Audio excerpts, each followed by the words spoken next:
Most adults do not realize this, but the mirror is one of the first places we learn to judge ourselves. As kids, we stood there absorbing the tone of the adults around us. Their sighs, their stress, their silence, their approval, their disapproval.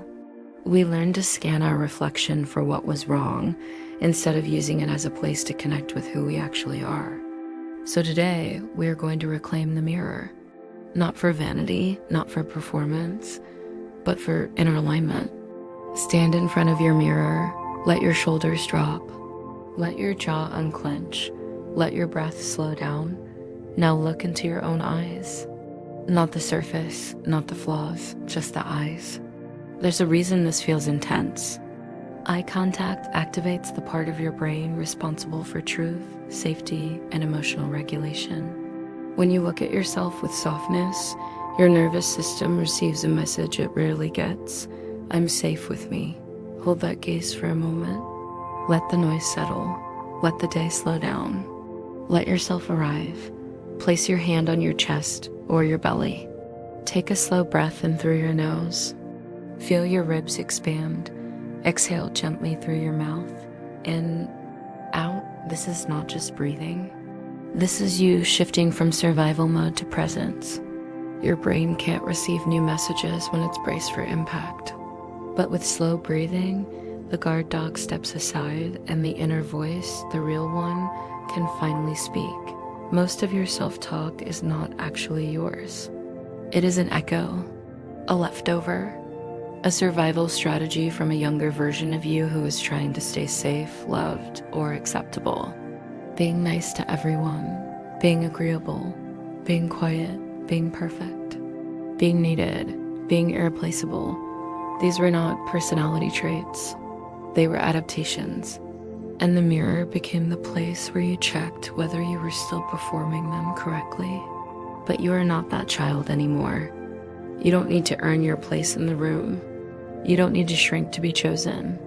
You don't need to overfunction to be valued. This is where the mirror becomes a tool for liberation. Affirmations don't work when they are unrealistic. Your brain rejects anything that feels fake. So we use grounded affirmations, statements that are true, believable, and stabilizing. Look into your eyes and say, I'm learning to speak to myself with respect. I'm allowed to take up space. I'm allowed to rest. I'm allowed to grow at my own pace. I'm allowed to change my mind. I'm allowed to be human. These are not compliments. They are permissions. And adults need permission more than praise. Now, bring in gratitude, not the forced kind. Not the right 50 things you are grateful for kind. Just one or two small, honest things. Maybe you are grateful for the quiet, or the warm water, or the fact that you made it through a hard week, or that you are still here, still trying, still becoming. Gratitude is not about pretending everything is good. It is about reminding your brain that not everything is bad. This tiny shift rewires your emotional baseline. It builds resilience. It builds steadiness. It builds self-trust. When you combine eye contact, breath, grounded affirmations, and small gratitude, something powerful happens.